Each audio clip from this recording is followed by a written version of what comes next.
Hello, good afternoon. I'm Dr. Robin Gould. I'm so glad to see you today. I was just looking at the start of my video, my little 28-second intro, and I remember that picture where I'm standing on top of that mountain, and that is in the Valley of Zin. And that's at a place called Biblical Tamar Park. And it's right there at the Negev. And it's really interesting because that's part of our Torah portion today. And I just remember standing there um, and having that photo taken and just feeling so good. I just remember that feeling was so good. And I'm wanting to kind of translate some of that great feeling to you today. So I want you to remember that the future begins now, and here on Messianic Lamb Network, which is, you might be watching this on YouTube, but messianiclambnetwork.com. That is the website where you can always go and get our content. There aren't changes there that are constantly happening like on other media platforms. So just want to make sure we're referring you back there. But the future begins now. And whatever it is that you've been doing, thinking, or not doing or not thinking, today and now is now. And we don't have the future, we have now. And all the nows is what's going to create the future. So it's exciting to think about it that way. So today we're going to cover not the whole Torah portion. We'll cover what we can and just kind of draw out a few points that I would like to make in the Torah portion. Shalach is Numbers 13 through 15. And this is the Torah portion where it talks about the spies going into Canaan. And this is, of course, a very famous story. I mean, the entire Torah is, I would say, famous, but there are stories that are much more famous than others. Some are more infamous in some people's minds.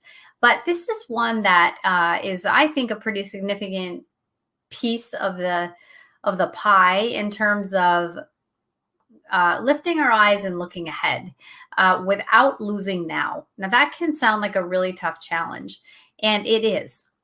But here is what's exciting.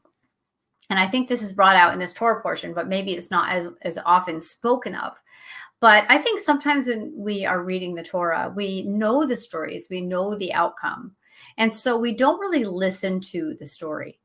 And we don't do this, right? When you know a family story really, really well about, let's say, your uncle, and every time you tell that story, you're actually looking for the reaction of the person to whom you speak. You want them to hear the story. It might be a funny story or a scary story or a sad story or whatever, but what you're doing is you're conveying a story. And a lot of times we forget the actual impact of the story. It becomes a part of the tapestry of who we are. And it is a part of what has made us the way we are, right? The epistemology of who we are is all the stories we've been exposed to, ours and others around us. That's who we are. But it's very good when we read the Torah to take on a bit more of an inquisitive attitude that isn't always, mouthing the words as the person's telling this Torah segment portion, because we know what happens. Don't do that. Let's not do that here. Let's tell this story.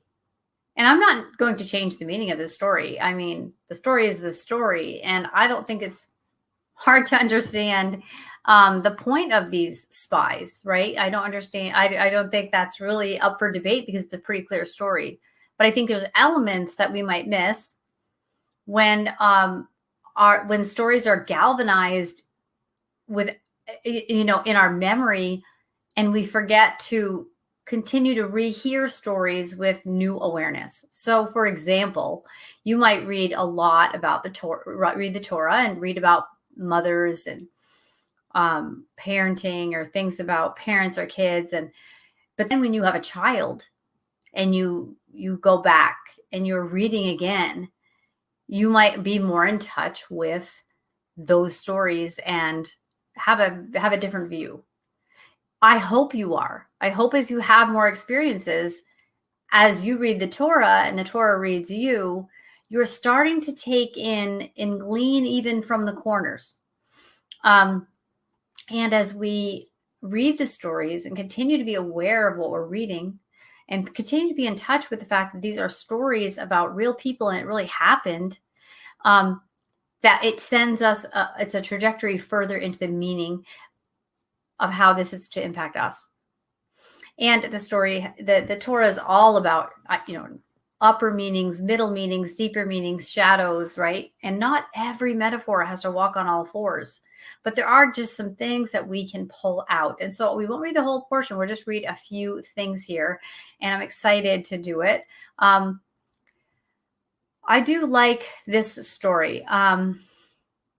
When we talk about the spies being sent into Canaan, I'm going to start reading. I'm going to skip portions, and we'll parts of this, and we'll just kind of work out a theme. And I have something I want to compare it to. Okay, so we are in chapter 13, verse 1. The Lord spoke to Moshe, and he tells Moshe to do this. Send men to spy out the land of Canaan. Now here, the descendants of Abraham are promised this land. It's very interesting, right? Go spy it out, because it's not like, here's the land, plop. Like that was the garden, right? That was the garden, plop. But this is a different thing. This is, you will inherit this land.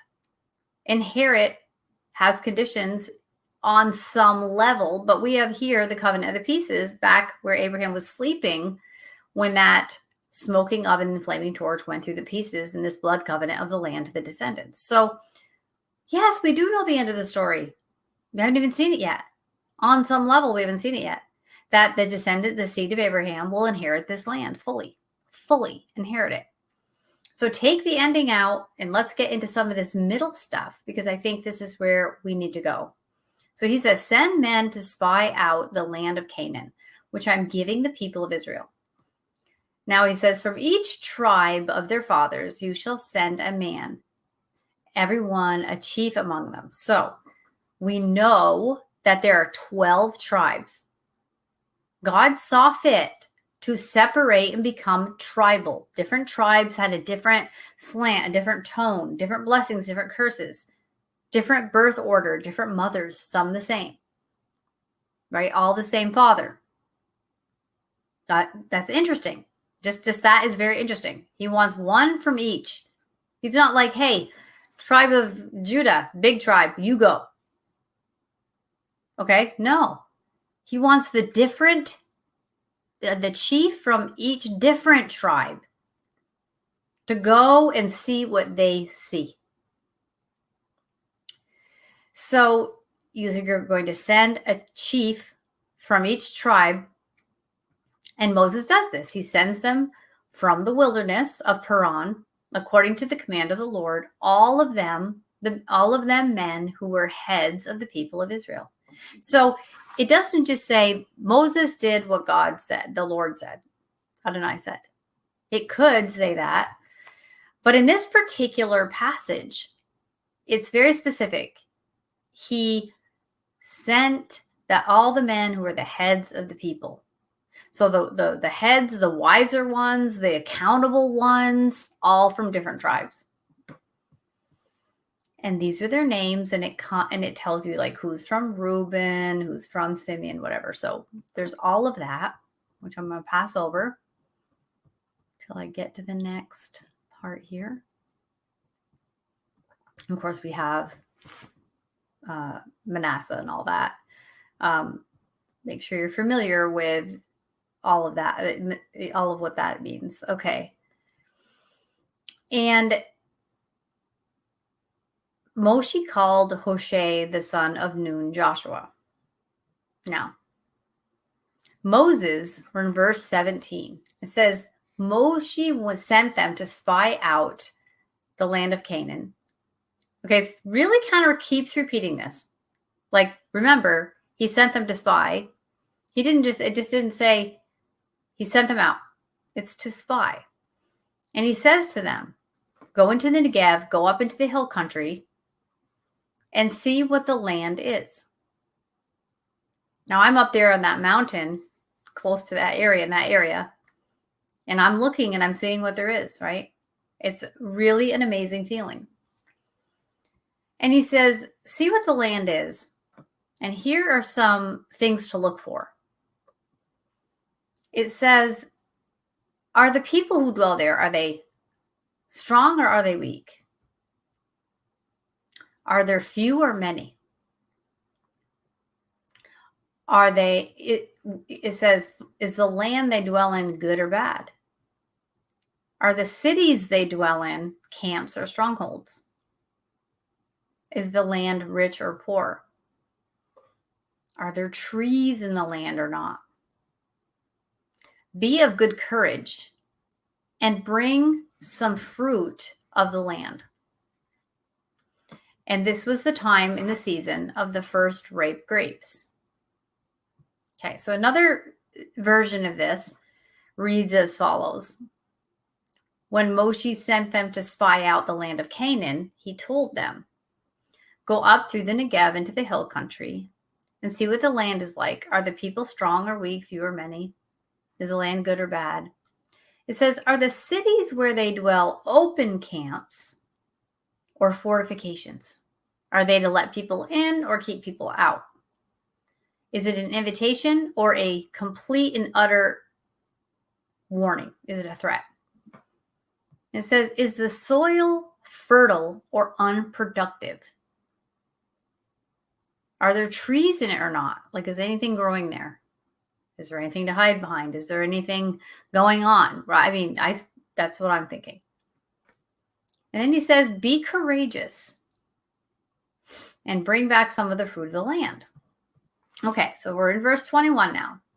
They went up and they spied out the land from the wilderness of Zin to Rehob near Lebo Hamath.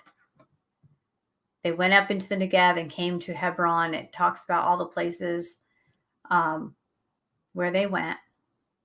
And they cut down this branch with a cluster of grapes. So the fruit of the land, they grab it. They have to put it on a pole, which is the word used for when I believe they're carrying the tabernacle, or the Ark of the Covenant, and maybe the tabernacle too. And they also brought some pomegranates and figs. Okay, so let's say something. When you're looking at something that you are to possess, that you are to conquer, that you were promised, you're promised something. You're promised, like someone promises you, you're going to inherit this business. And you're told, okay, so you're inheriting this business. Go spy on the business and come back and tell us what it's like. Are the people nice? Are they cagey and gossipy? Can they learn? Are they stiff-necked? Does anything grow there? What's the fruit? Go bring some fruit back. So that means go into the land, take some fruit, and bring it back. I mean, I just think that's interesting because in our lives, even things we are to inherit, we're still the test of the season. Now, this was in the season of ripe grapes when fruit should be. This is the season they should be bearing fruit. Does that sound familiar to you right now? Because I find it very convicting. In our world right now, globally, but I will say, let's say I'm in the United States of America, whatever, I can speak for myself. This is a season where there's a lot of challenging things happening. And the idea is, with all of these challenges, things happening, fruit, this should be a season of something with the fruit. I think it means the season where we should be bearing fruit. Because when we're struggling and going through a hardship, you'll know them by their fruit. Not you'll know them in the seasons between when fruit is produced. You're going to know them by their fruit. So it takes time to know people and to be with people, to find out who they are, to find out what they're about. It takes time. You have to have them in different seasons, when they're producing fruit and when they're not producing fruit. Because there are times when none of us produce fruit. Like I go through seasons I'm not producing fruit, seasons I'm producing fruit. And you people will know me by my fruit. Not fruit that I'm tying on that I ordered from Amazon that looks like fruit so that people will like me. What's the fruit that's coming out of me? Oh, okay. And they brought it, they said, bring some fruit, and they brought some fruit, and that was big fruit. But don't miss some of these messages that are coming here with whatever you are set to inherit that you're also asked to conquer. That is very interesting. It's yours. Go fight for it. It's mine. Go fight for it. What? It's yours. When Abraham was sleeping, it was promised, but go fight for it. Go test it. Go first. Go spy on it. What's going on there?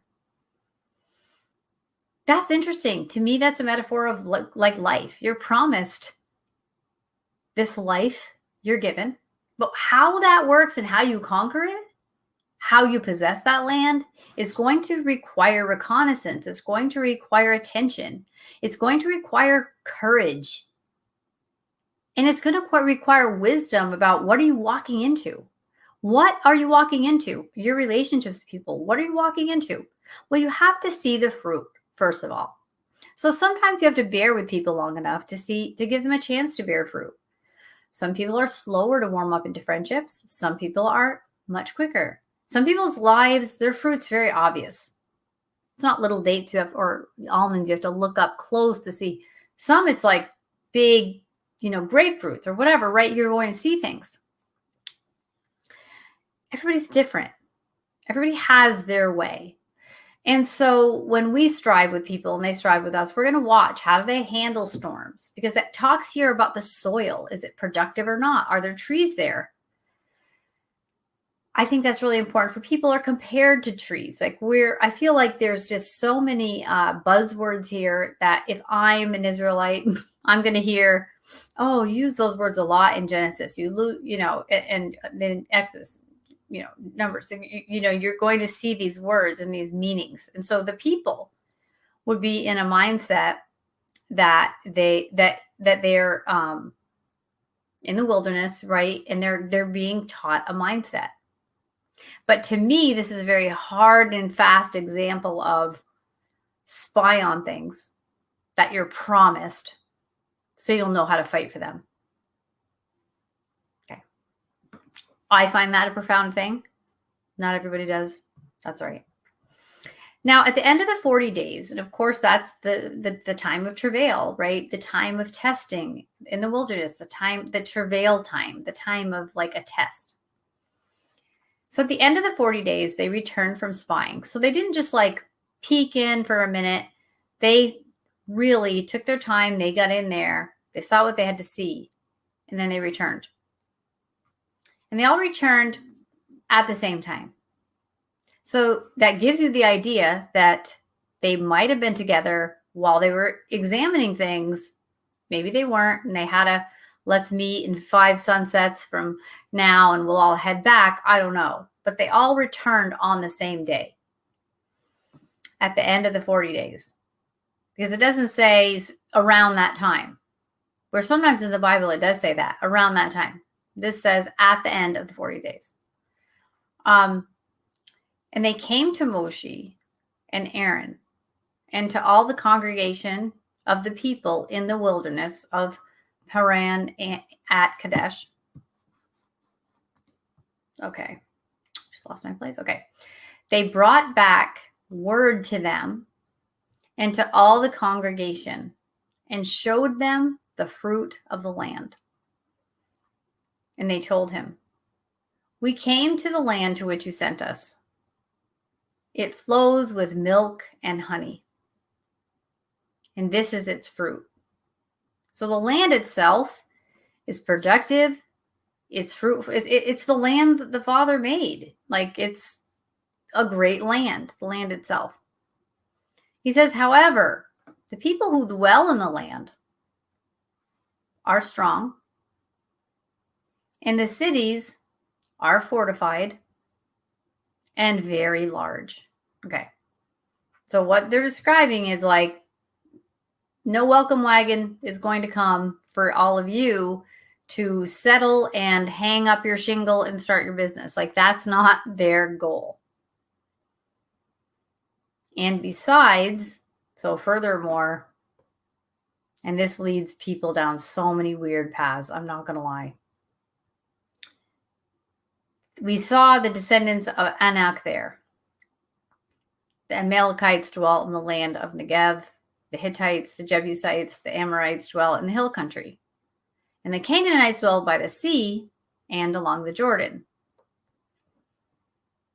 But Caleb, he quiets the people. It's interesting because Caleb means dog. Kind of interesting. He quiets the people before Moses. So what's interesting is Moshe's getting this report. And Caleb, it says to all the people, because they're like, it's all just enemies and what? Right? And he's like, shh. And he says, let us go up at once and occupy it, for we are well able to overcome it. Then the men who had gone up with him, so these would be the other chiefs, we are not able to go up against the people. They're stronger than we are. So they brought to the people of Israel a bad report of the land that they had spied out, saying, the land through which we have gone to spy it out is a land that devours its inhabitants, and all the people that we saw in it are huge.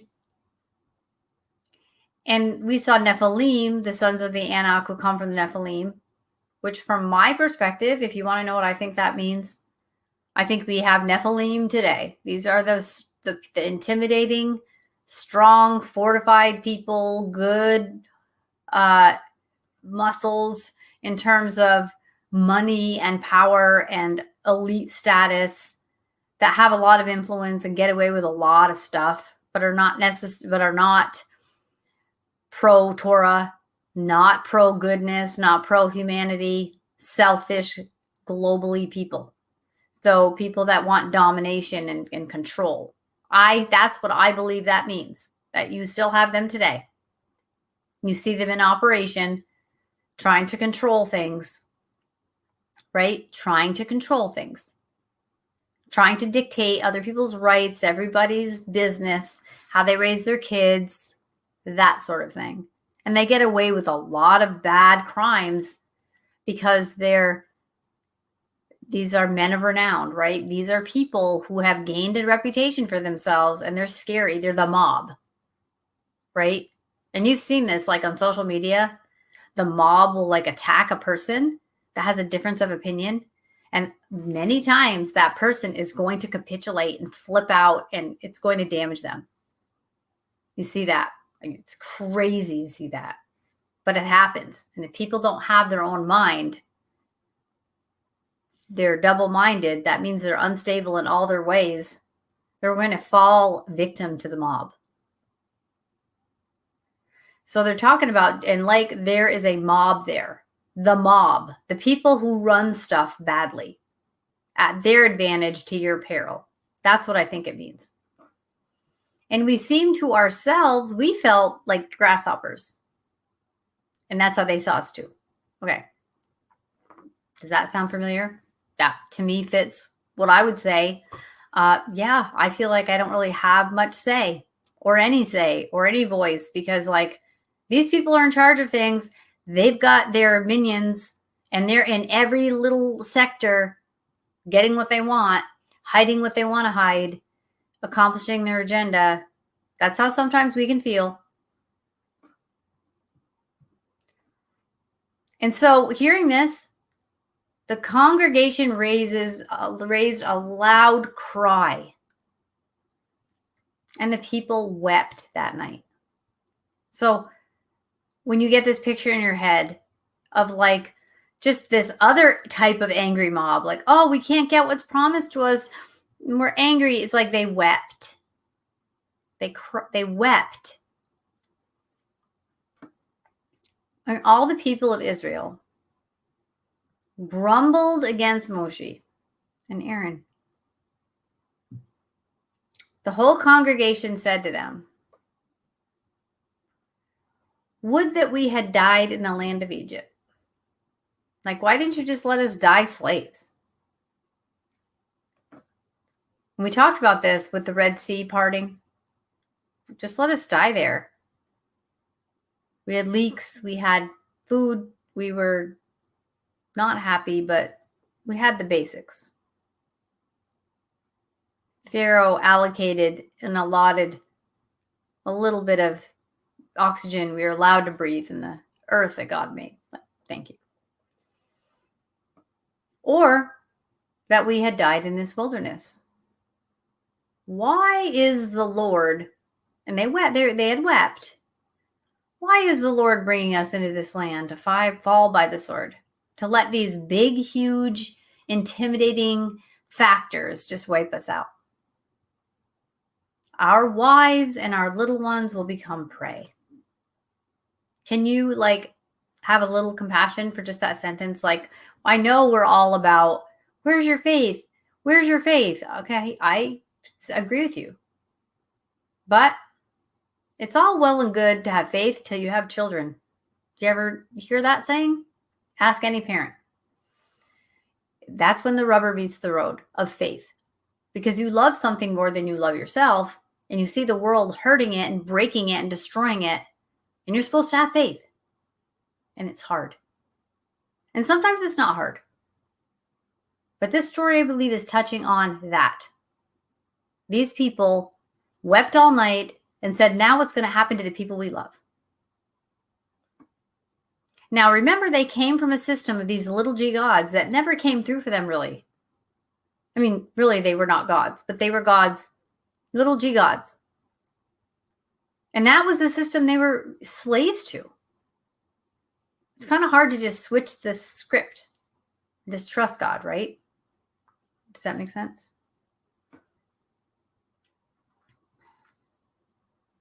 So they say, would it not be better for us to go back to Egypt? Okay, so what does that mean? Maybe we should just go back to that victim mentality where we got fed at least. No one was going to kill us outright. We were just going to die a slow death emotionally and physically, and our kids weren't going to have any kind of a good life. Well, we don't have to watch them get beheaded, whatever. What's the weightier matter? What's the worst case scenario? What can we endure more? And they said to one another, let us choose a leader and go back to Egypt. How are they going to get crossed? Well, there's another way. They don't need the sea parted again. They can get back. That military is gone. That military presence that kept them from going around it is gone. They can go back. They can go back to Egypt. And Egypt doesn't have really an army anymore. And Egypt is in terrible shape. The Pharaoh was killed. All the firstborn, right? Interesting. I could go back and just be their army. There's a lot of them in the wilderness. It wasn't like these movies where you see 100 people. I think some people say it was 2.5 million. I think different people have different numbers. I'm not quoting a number because I know people have actually very heated debates about that. And in this program, I don't die on those hills, and I don't require us to agree. I'm not even going to mention all the different amounts of people, but then Moshe and Aaron fell on their faces before all the assembly of the congregation of the people of Israel. They fell on their faces. These two leaders, the leader and the spokesperson. Okay. And Joshua, the son of Nun, and Caleb, the son of Jephunneh, who were among those who had spied out the land, tore their clothes, right? So this is a sign of grief, grieving, and desperation. So they demonstrated outwardly to the people that this was an intolerable situation to them, what they were hearing. And they said to the congregation of the people of Israel, they said, the land which we passed through to spy it out is an exceedingly good land. If the Lord delights in us, so if the Lord has joy, I have strength, is the joy of the Lord of my strength, right? I always want to keep you going back to that. If the Lord delights in us, if he knows we're ready, he will bring us into this land, just like we parted that sea. and it will be our time to have it. He'll give it to us. This land that flows with milk and honey. So this is interesting how this turn of events is happening. Keep listening. Stop formulating what you know is next and trying to put this together with it. Pretend you never heard this story. It's a good land. If the Father delights in us, he's going to lead us in and give it to us. It's got the milk and the honey. Only do not rebel against the Lord. Do not fear the people of the land, for they are bread for us. D.R.E, bread. Their protection is removed from them, and the Lord is with us. Do not fear them. Then the congregation is so encouraged, they're like, thank you. No, wait, I'm sorry. That was my ending on that one. Rewind that. Then all the congregation said to stone them with stones. They're like, no, you need to die for that. But the glory of the Lord appeared at the tent of meeting to all the people of Israel. So the Father's like, I am needed in my presence where I can be almost in that way seen. This is the time I'm there. This is where we meet. We draw near to each other in that physical way, right? And here's what the Lord says to Moshe. And he says, how long will these people despise me? And how long will they not believe in me in spite of the signs I have done among them? Now, that isn't necessarily a question, though we've inserted question marks. But when you read the text in the original, it's like, it could be an emphatic, like a declarative, like, how long? How long are these people just despising me? Like, wow, still? After all this? It might not have been a question, and it might have been. And then he says, I will strike them with the pestilence and disinherit them. And I will make of you a nation greater and mightier than they. Now, the people of Israel will inherit the land. That is, I believe, a future event that is undisputable. Disinheriting these people in this exact moment wouldn't be breaking his promise. But he's saying, I'm going to bring pestilence and disinherit them. Like, this generation won't physically realize this exact thing in this realm, in this physical way.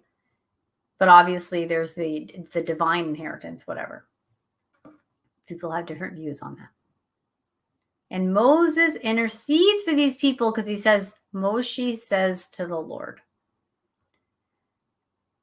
Then this is so interesting to me because he's reasoning with Adonai. He's like, Moses is like, wait a minute, let's put this together here. Then the Egyptians are going to hear of it. These people that I went and dealt with and we conquered and all the plagues they went through and you told me what to say and Aaron said it and then it all happened and we escaped miraculously. The Egyptians will hear of this, for you brought up this people in your might from among them, and they will tell the inhabitants of this land. And what does the Father say? Do all I command, and people will hear how great I am by just what you do. They have heard that you, O Lord, are in the midst of this people. For you, O Lord, are seen face to face, and your cloud stands over them. And you go before them in a pillar of cloud by day and a pillar of fire by night. Now, if you kill this people as one man, then the nations who have heard of your fame will say, it is because the Lord was not able to bring this people into the land that he swore to give to them, that he has killed them in the wilderness. And now, please let the power of the Lord be as great as you have promised, saying, the Lord is slow to anger and abounding in steadfast love, forgiving iniquity and transgression.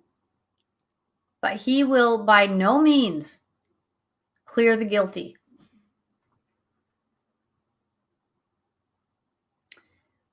Visiting the iniquity of the fathers on the children, or as that could read, taking care of, covering and redeeming the iniquity of the fathers of the children to the third and fourth generation. So the Lord is slow to anger. That's your reputation that you say is that you're slow to anger, you're abounding steadfast love, that you forgive iniquity, but that he will not take care of everybody. Please pardon the iniquity of this people, according to the greatness of your steadfast love, just as you have forgiven this people from Egypt until now. Okay. That confuses people sometimes.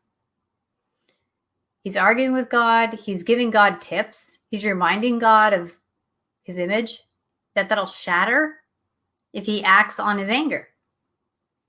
Okay, what does that mean about God? Is it about God? Is it more about Moshe? Is it about both?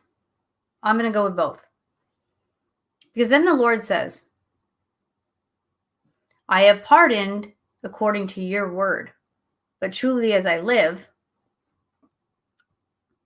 and as all the earth shall be filled with the glory of the Lord, none of the men who have seen my glory and my signs that I did in Egypt and in the wilderness, and yet have put me to the test these 10 times, and have not obeyed my voice, shall see that land that I swore to give to their fathers. And none of those who despised me shall see it, but my servant Caleb, because he has a different spirit and has followed me fully, I will bring into the land into which he went, and his descendants shall possess it. And then he says, now since the Amalekites and the Canaanites dwell in the valleys, turn tomorrow and set out for the wilderness by way of the Red Sea. Oh my gosh, that's such a huge pile of questions we have about the character of God, the nature of God, the relationship between Moshe and God, and just Moshe and just the whole idea of what's being said here. I'm going to tell you what I think. We ended at verse 26. Okay, so did Moshe change God's mind? It doesn't say he did. It does say the Father says, I have pardoned according to your word. Now that could mean, well, it was a given. My declarative sentences about these people, they're just so steadfast in their lack of faith and trust in me. They're not even going to enjoy the land. I'm not going to get, when you give your kid a present and you can't wait to see the look on their face, if they're horribly mad and having a tantrum that morning, you're like, this is not the time to give them a present. Right? Okay. I bring things down to very simple pictures, in case you haven't noticed. He says, I have pardoned according to what you said. Like what you said is true. And he has done it. But it's interesting how he and Moshe talk. Like the Father shares his heart, and then Moshe shares his. Sounds like Moshe's like, but here, let me tell you this. Those Egyptians are going to hear, and guess what's going to happen? You're going to look like an idiot. I don't say that irreverently. I'm saying that's, if you're in the time of our abbreviated hour, and so he says, the people that have not obeyed me and had faith in me, and I can't, there's nothing that will convince these people. I can't part enough seas to make them happy. So it's got to be some way else that I reach them. And this will be the way. We will learn our failings sometimes the hard way. right? The hard way. Sometimes we warn someone about something. You're like, I see the way you're operating, and I think what's going to come of this is something that's really going to be bad for you and hurt you and be really sad. And they don't listen to wise counsel. They just do what they want to do. And then when it all comes tumbling down and they're full of remorse and regret, do they learn? So when he and Aaron, they continue to talk, that they've been grumbling against him. And that's just not going to happen. I'm not forfeiting the joy that I want when I made humans to see them open the gifts I give them because they're upset about other things or whatever. My relationship with them is fractured, at least on their end. This is just not the way this is going to go.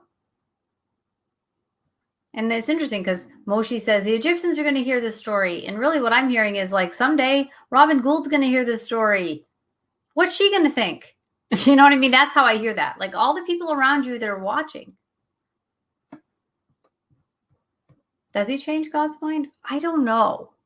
I talked to some very interesting people who think this is limits that the Father has made for himself that he could see if he wanted to, but chooses not to, and can interact authentically with Moshe, his friend, a man he calls, like Abraham and Moshe, these very David, right? These special men.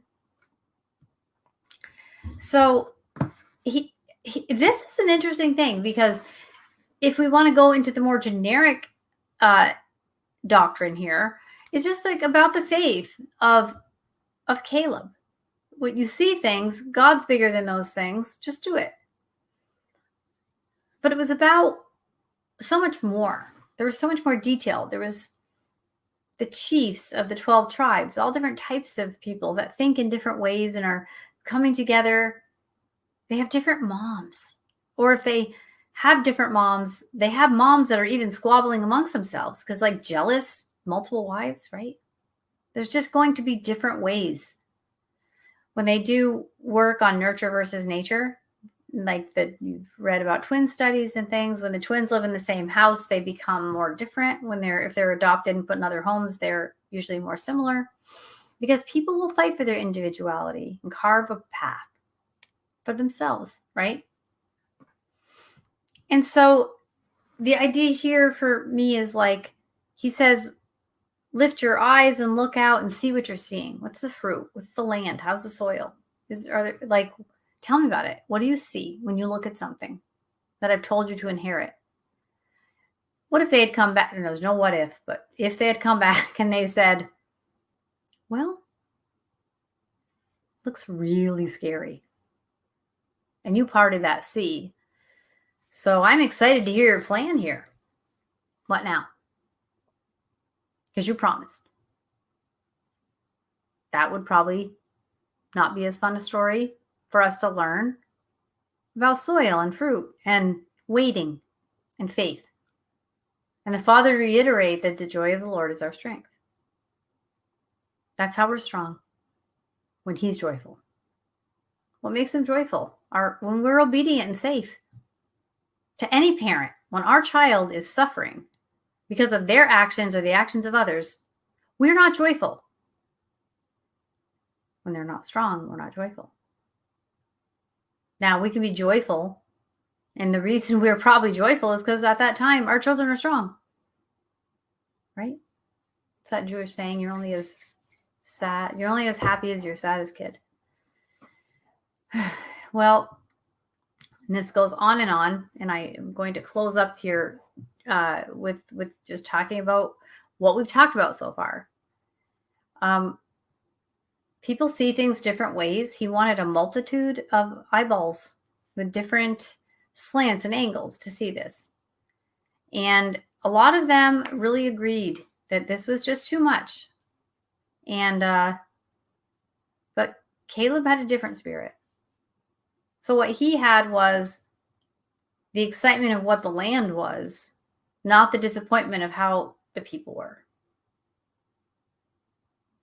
I believe the Lord was joyful at that sentence. And Caleb was strong. Caleb, you may, right? Your descendants. This is the timing that this will happen. This is the time and the place that this transfer of promises will be fulfilled. But this organic exchange between Moshe and God, I think is very revealing of that relationship and of, I think, the way the Father really wanted to have authentic engagement with human beings. That is a controversial point, but I think it's a powerful point that this relationship is real, that we have with Adonai. It's a real relationship. The things you do impact him greatly. If we don't think it does, the things we do, if we don't think the things we do impact our Father, what is that relationship?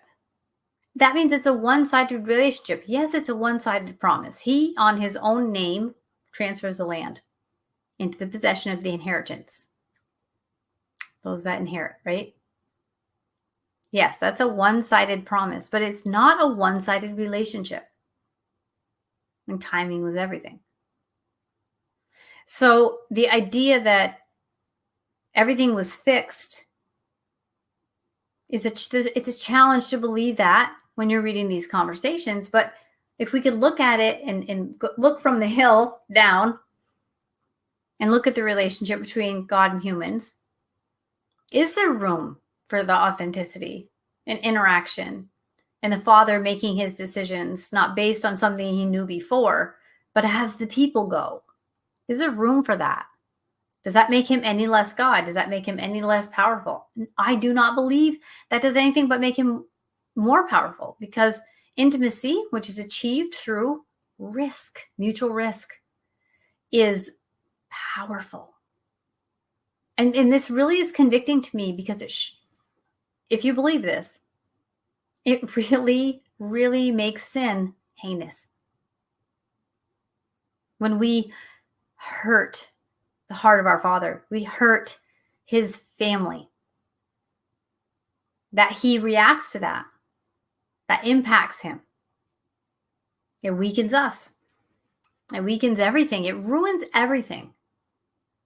But I think we get this idea that the plate's been spun and nothing's ever nothing. But no, I don't think we need to think that way. I think we need to be intentional with everything we do. Be careful with our thoughts. I don't believe that means don't ever watch TV or don't ever go to the movies or don't ever whatever. I don't believe that. But I do believe we set rules around our own abilities, and we stick to those things. We know our limits. And we're careful that we don't cause our brother to stumble. A God that has created a gift of intimacy and an ability for him to be curious, because how fun would that be if you're God, to actually have the chance to be curious? How powerful is that God? He can create curiosity while everything is in his control. And yet you're not a robot. Predestined, not pre-programmed. You're not programmed. You have free will. I don't believe it's a gun to your head or love God, because there's no free will in that. I don't believe that. Right? If somebody held a gun to my husband's head and said, love Robin, I would never really, he loves me.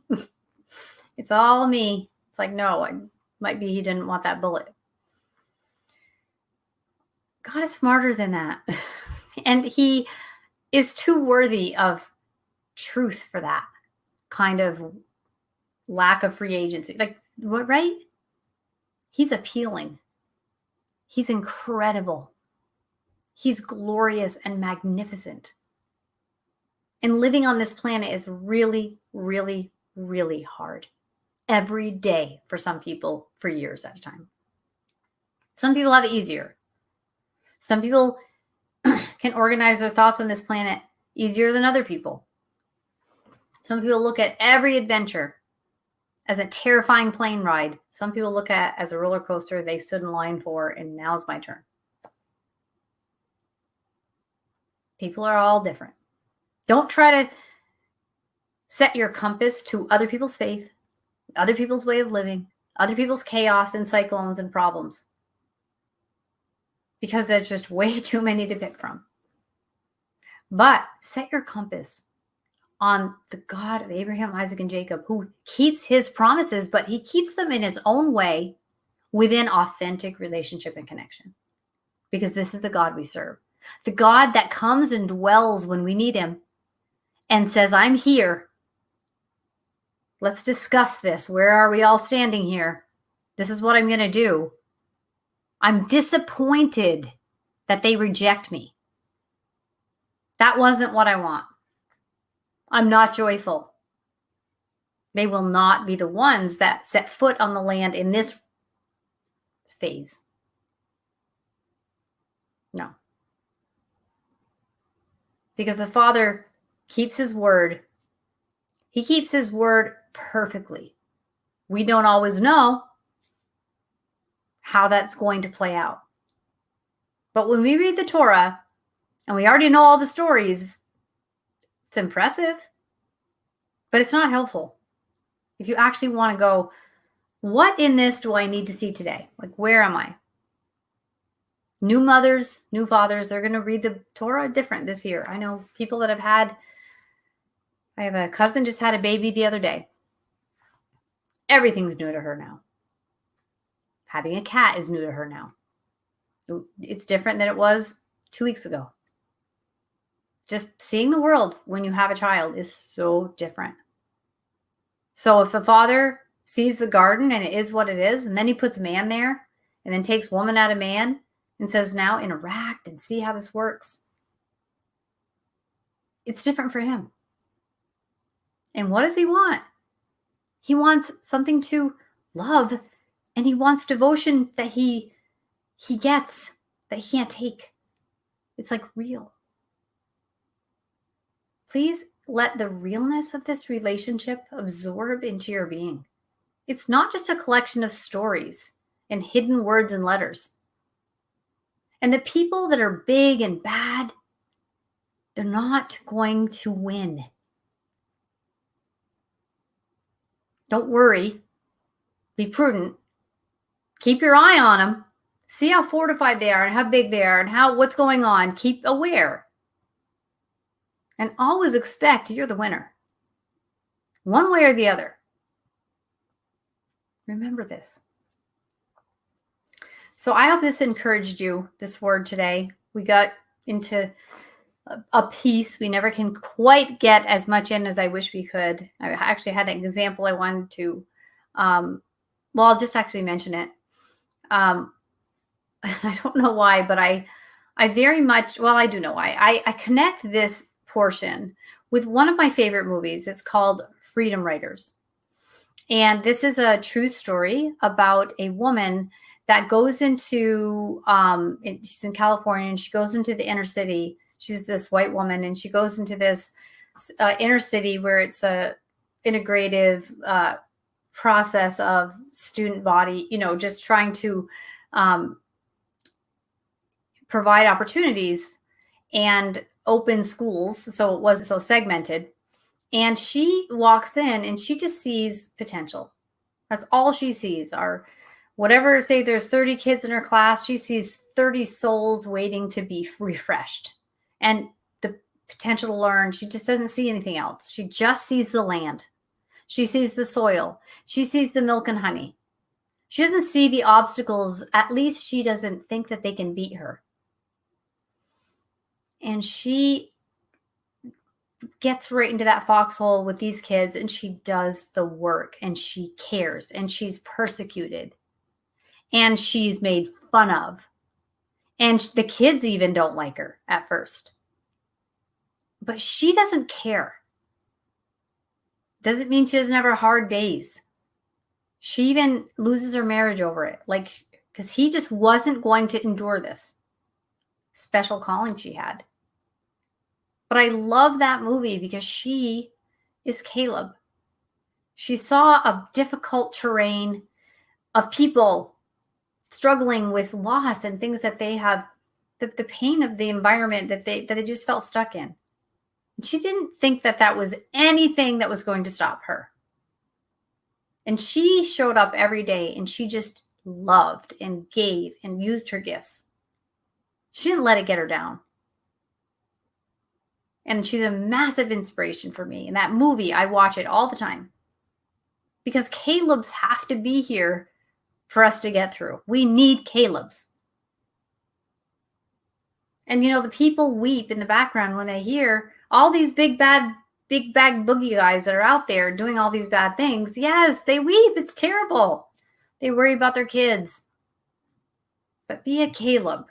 Not everyone is going to be a Caleb. There wouldn't never be a Caleb if everybody was one.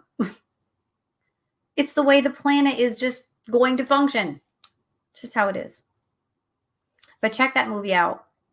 Let me know what you think about it. Actually, maybe I'll go into the comment section here for a second and see if any. Oh, I got 7 comments. Let's see. Oh, hi, Bobby Hall. And hi, Dave. Oh, and Faye. Shalom. Oh, I'm so glad you're here. And am a ladybug. Oh, thank you for asking. I feel better. I had massive dental work done. My goodness. And Carol, hi. It's so nice to see you.